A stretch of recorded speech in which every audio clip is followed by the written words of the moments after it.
Good morning everyone, this is Harshita Dadish from government law college Kota. CPC में जो आज हम सब्जेक्ट ले रहे हैं वो है टेम्पररी इंजंक्शन। प्रीवियस लेक्चर में हम order 39 rule 1 to 2A already discuss कर चुके हैं। आज इसी टॉपिक को हम कंटिन्यू करेंगे रूल 3 to 5 में। ओके, तो रूल 3 क्या बोलता है ऑर्डर 39 का? हमने देखा था कि टेम्पररी इंजंक्शन जो है, प्रीवियस लेक्चर में देखा था कि टेम्पररी इंजंक्शन जो है ये एक जुडिशियल प्रोसेस है जहाँ कोर्ट जो है पार्टी को कुछ एक्ट करने के लिए या कुछ एक्ट नहीं करने के लिए बाउंड करता है और ये कोर्ट की डिस्क्रिशनरी पावर होती है। ओके, तो आज हम देखते हैं अब रूल 3 to 5। रूल 3 क्या बोलता है? Rule 3 deals with issuing notice to opposite party. It means applicant जो है वो इंजंक्शन ऑर्डर लेने से पहले अपोजिट पार्टी को नोटिस देगा रिगार्डिंग द इंजंक्शन ऑर्डर। लेकिन अगर मान लीजिए कोर्ट को लगता है कि नोटिस देने से कोर्ट का प्रोसेस डिले होगा, डिफीट होगा, तो कोर्ट चाहे तो without giving notice to opposite party injunction order grant कर सकती है। ओके, जैसे ही injunction order without giving notice grant हो जाता है, कोर्ट जो है वो एप्लीकेंट को डायरेक्ट करता है कि वो with all documents, affidavit and other documents, plaint, ये सारे के सारे जो भी हैं डॉक्यूमेंट्स, ये सारे डॉक्यूमेंट्स अपोजिट पार्टी को रजिस्टर करवाए। ओके, तो ये रूल 3 है जो कि नोटिस के रिगार्डिंग है कि अपोजिट पार्टी को before granting injunction notice issue करना होगा। नाउ अब हम डिस्कस करते हैं कंडीशंस क्या होती हैं टेम्पररी इंजंक्शन की। ये हमने देखा है कि कोर्ट की जो इंजंक्शन ग्रांट करने की पावर है वो डिस्क्रिशनरी पावर है। इट मीन्स कोर्ट के पास ऑप्शन होता है कि वो चाहे सेटिस्फाइड होती है कोर्ट तो इंजंक्शन ग्रांट करेगी, अदरवाइज नहीं। तो क्या क्या कंडीशंस हैं जहाँ पर कोर्ट टेम्पररी इंजंक्शन का ऑर्डर पास करने के लिए सेटिस्फाइड हो जाती है? फर्स्ट कंडीशन है प्रमा facie case is in the favour of the plaintiff and against the defendant. Court को लगना चाहिए कि जो प्रथम दृष्टया मामला बन रहा है वो वादी के पक्ष में है और प्रतिवादी के विपक्ष में है। दूसरी कंडीशन है irreparable injury is likely to be caused to the plaintiff. इसका मतलब कि कोर्ट को ये लगना चाहिए मामले को देखते ही कि अगर इंजंक्शन ऑर्डर पास नहीं किया, टेम्पररी इंजंक्शन ऑर्डर कोर्ट पास नहीं करती है, तो इससे वादी को बहुत भारी नुकसान होगा। इररिपेरेबल इंजरी इट मीन्स जिसकी कोई पूर्ति नहीं की जा सकेगी। फिर इट मीन्स हम उसे कंपनसेशन से, क्षतिपूर्ति से उसकी भरपाई फिर नहीं कर सकते हैं। तो इस केस में टेम्पररी इंजंक्शन ऑर्डर कोर्ट पास कर सकती है। थर्ड पॉइंट है very important, balance of convenience is in the favour of the plaintiff and against the defendant.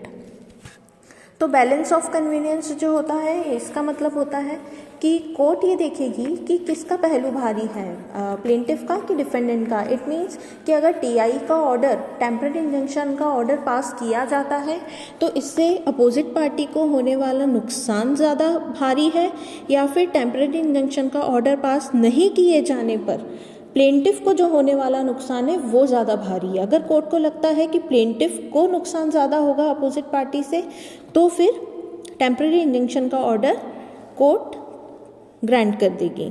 Fourth condition है there is a bona fide dispute raise by the applicant.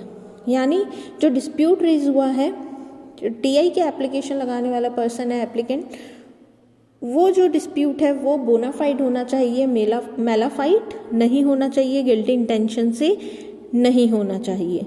Okay, balance of convenience से related हम case discuss करेंगे। वो है supreme court ने अपना एक judgement दिया है Dalpat Kumar versus Prahlad Singh and others, जहाँ पर कोर्ट ने ये कहा है कि जैसे कोर्ट की जो डिस्क्रिशनरी पावर होती है उसमें जब कोर्ट एक्सरसाइज करती है अपनी इस पावर को तो एक साउंड जुडिशियल डिस्क्रिशन नज़र आना चाहिए। ओके, और एक सब्सटेंशियल मिसचीफ और इंजरी जो पार्टी को होगी वो कोर्ट उसको नज़रअंदाज नहीं करे, उसे देखते हुए कोर्ट जो है वो टेम्पररी इंजंक्शन का ऑर्डर पास करे। अब क्वेश्चन अराइज होता है, मान लीजिए अगर टेम्परेरी इंजंक्शन का ऑर्डर अंडर रूल 1 और 2 कोर्ट पास कर देती है तो क्या बाद में इसे चेंज कराया जा सकता है या फिर सेट असाइड करवाया जा सकता है? तो according to rule 4 of order 39, एक बार इंजंक्शन ऑर्डर अगर पास हो जाता है तो उसे डिस्चार्ज या वेरी या सेट असाइड बाद में कोर्ट कर सकती है on the application of party who is dissatisfied with the order. मतलब जो पार्टी उस टेम्परेरी इंजंक्शन ऑर्डर से डिससेटिस्फाइड है वो क्या करेगी, वो एप्लीकेशन फाइल करेगी। कोर्ट फिर ये देखेगा कि जो टेम्परेरी इंजंक्शन का ऑर्डर है वो विदाउट गिविंग नोटिस दिया गया है या with proper notice to opposite party दिया गया है। अभी हमने देखा था रूल 3 में कि एप्लीकेंट को अपोजिट पार्टी को नोटिस देना होता है बिफोर इंजंक्शन ऑर्डर। ठीक है, तो वही बात यहाँ पर आ रही है। कोर्ट ये देखेगा कि अगर मान लीजिए डिस्चार्ज इंजंक्शन के सेटिसाइड करने के लिए, उसमें चेंजेस करने के लिए अगर पार्टी जो है वो एफिडेविट लगा के एप्लीकेशन लिख रही है रिगार्डिंग दिस, तो कोर्ट ये देखेगा कि जो इंजंक्शन ऑर्डर था वो नोटिस दिए बिना दिया गया था। तो कोर्ट जो है वो इंजंक्शन ऑर्डर में अगर लगता है कि ये न्याय हित में है, in the interest of justice, तो क्या कर सकती है, उसे चेंज कर सकती है। और अगर कोर्ट को ये लगता है कि प्रॉपर अपॉर्चुनिटी दी गई थी अपोजिट पार्टी को, उसको सुना गया था, उसके बाद इंजंक्शन ऑर्डर पास किया है, तो फिर उसे इंजंक्शन ऑर्डर को डिस्चार्ज, वेरी या सेट असाइड नहीं किया जाएगा जब तक कि मूलभूत तथ्यों में कोई परिवर्तन नहीं हो गया हो या फिर पार्टी को बहुत हैवी लॉस हो रहा हो। इस केसेस में चेंज करेगी। अदरवाइज अगर नोटिस देकर और प्रॉपर हियरिंग होकर अगर टेम्परेरी इंजंक्शन का ऑर्डर दिया गया है तो उसे बाद में चेंज नहीं किया जाएगा। अब आते हैं हम रूल 5, सिंपल। अगर इंजंक्शन ऑर्डर कॉरपोरेशन के अगेंस्ट आया है तो फिर जैसा कि हम जानते हैं कि company, corporation is separate entity from its member. Company law में हमने पढ़ा है ये चीज़।